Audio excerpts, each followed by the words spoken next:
be taking their oath today. Remember, after Nitish Kumar was sworn in as the Chief Minister and Tejashwi Yadav as the Deputy Chief Minister in Bihar, there are more ministers who are going to be taking oath at the Raj Bhavan, cutting across to these live visuals that are coming in.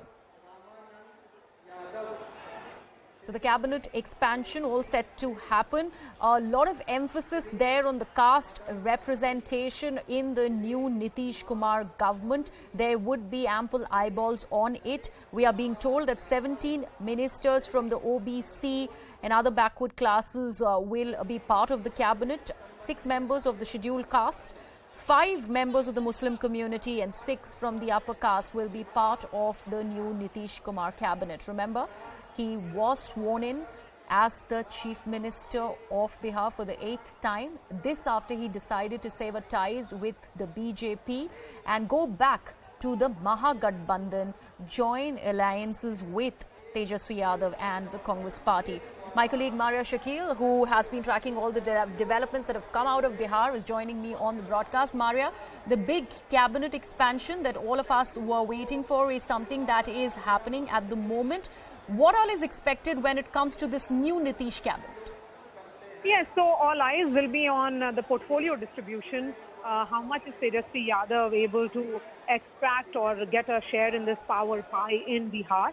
As far as caste representation is concerned, that certainly will be significant because numerical strength that they have, this combined alliance of Nitish Kumar and, RJD bringing together Congress and other left parties, numerically, in caste-driven Bihar, in a caste-driven complex society of Bihar, they have that upper hand.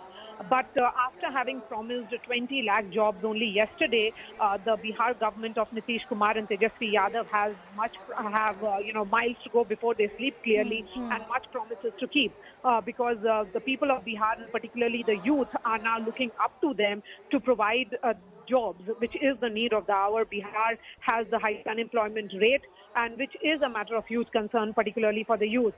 Going ahead, we are seeing a completely new cabinet in terms of newer faces that have come in the RJD. So the RJD of Lalu Yadav has not got much representation. This is the RJD of Tejashwi Yadav. And hence, that is the kind of faces that we are seeing, newer faces who have all been given a cabinet berth. Now we can see Tej Pratap perhaps on the screen. He's likely to take oath today. So both Tejashwi and Tej Pratap are in the cabinet, but having settled the succession debate as far as RJD is concerned, I think the number one in RJD remains Tejashwi Yadav, and he will be playing the role of Nitish Kumar's deputy. Will there be more assertion on his part? Possible, but he will also be seen as the Yuva Chehra or the youth face. So when we look at the overall caste representation, I think that is something that we are watching out for because the EBC's representation, which is the Mahadalit and the extreme backward, a constituency that was carved out by Nitish Kumar during his tenure of nearly 15 to 16 years. And then overall, when we look at other dynamics, the representation of the scheduled caste, that becomes important. So we have seen that when it is about a huge cabinet, which is roughly around 35, 36, because out of 243, Bihar can have a maximum representation of 36.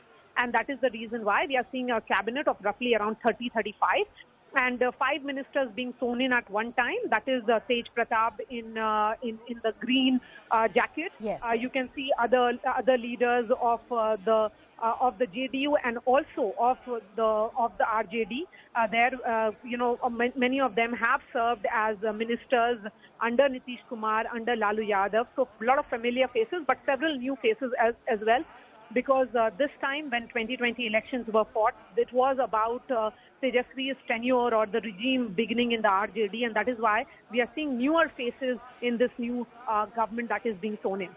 Absolutely, Maria. And like you rightly said, the power dynamics essentially is going to be underlined after this cabinet expansion. And now that these ministers are taking oath in the new Nitish Kumar government, especially vis-a-vis Tejaswi and Nitish for that matter, because remember, this is an alliance that could not stand the test of times back then, but they are back again together. And now a lot of answering to do, because from Jungle Raj, they have come again to join forces, and now new ministers are being sworn in. Yes, that's right. And I'm looking at those faces, and many of them have actually worked with Lalu Yadav very closely almost 15 years ago. Birendra Singh, who has served as the law minister then.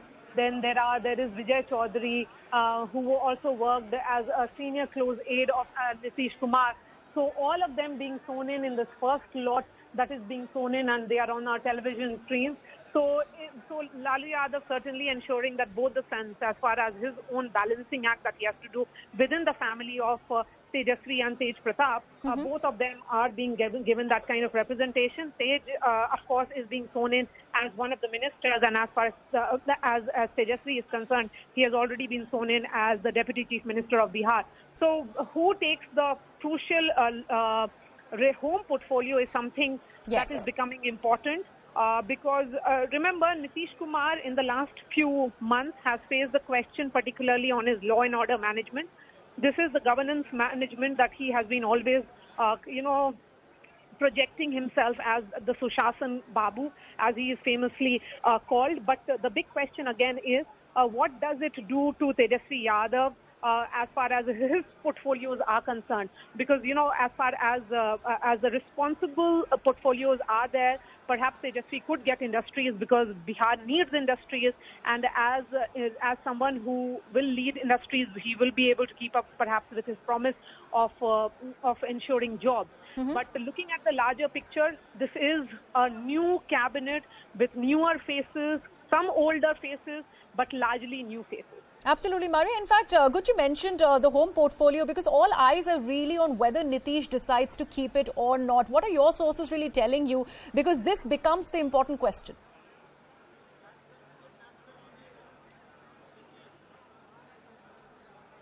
If you can hear me, Maria. All right, we seem to have lost that link with Maria, but you can see that the cabinet expansion is under process. The ministers there in the new Nitish cabinet are currently taking oath at the Raj Bhavan in Patna. In fact, RJD leaders Tej Pratap Yadav, Alok Mehta, Lalit Yadav, Surendra Yadav and Kumar Sarvjeet are taking oath at the moment as the new ministers in the Nitish Kumar cabinet. My colleague Saurav Rathore is also joining me on the phone line for more on this. Saurav, just take us through all that is happening at the Raj Bhavan, because you can see it right there with the new Nitish cabinet swearing-in ceremony currently underway. Yes, the oath ceremony just started a few minutes back, and ministers, the leaders are taking oath, and they'll become a minister after taking oath, and after few hours they'll be designated with the department respectively. Now we have information about all those 16 ministers from RJD quota who are going to swear in, and there will be 11 JDU MLAs who are going to take oath as minister, 2 from Congress, 1 from Hum Party, and 1 is the independent MLA, Sumit Singh, who is going to take oath. So overall, this cabinet will have 31 ministers, and it is speculated that education department, which was held by JDU, Vijay Chaudhary, that will be transferred to RJD quota, and education minister will be Alok Mehta. And there are many portfolios of BJP that were there in the NDA government that will be transferred totally to RJD, which is what we are speculated. Major portfolios: health, finance, water resources, road construction. These all will go to RJD. What we are learning. Also, we are learning that the home department, which is the most crucial department of the state, that will remain with Nitish Kumar. Okay. This is what we are learning. So overall, the leaders are taking oath right now, and after few hours, the department will be allocated to all the ministers.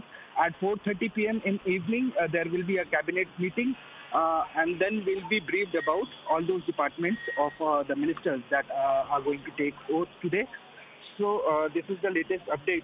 All right, so home remains with Nitish Kumar, because this eventually was the big question on whether he chooses to retain the home ministry or not. So Saurav Rathod, they're breaking that detail for our viewers on CNN News 18, that the home portfolio is going to stay with Nitish Kumar.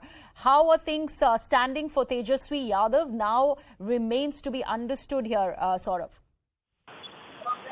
This cabinet of Tejaswi Yadav, many leaders are young in his cabinet. Sudhakar, Sumit, these all are MLAs who are two-time MLA, and they are young. So this will be a new and young cabinet of RJD.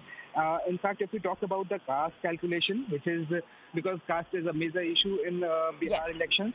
So in this cabinet, there will be 8 Yadav, Muslims will be 5. From SC quota, there will be 5 ministers, and from EBC, there will be 4. Interestingly, there is one Dhunia Pasmanda Muslim who is going to become a minister. This is for the first time in the country that someone from Dhunia caste has will become a minister. From RJD quota, he'll become the minister. Kushwaha will be 2, Kurmi 2, Rajput 3 leaders, Bhumiyar 2, Brahmin 1, and Vaishya will be 1. So these are the formula of the cabinet which Nitish and Tejaswi Yadav are holding right now. All right, Saurav, thank you so much for joining us with all those details. So the cabinet expansion currently underway. The ministers of the new Nitish cabinet are currently being sworn in, along with Tej Pratap at the forefront of it all. We leave it at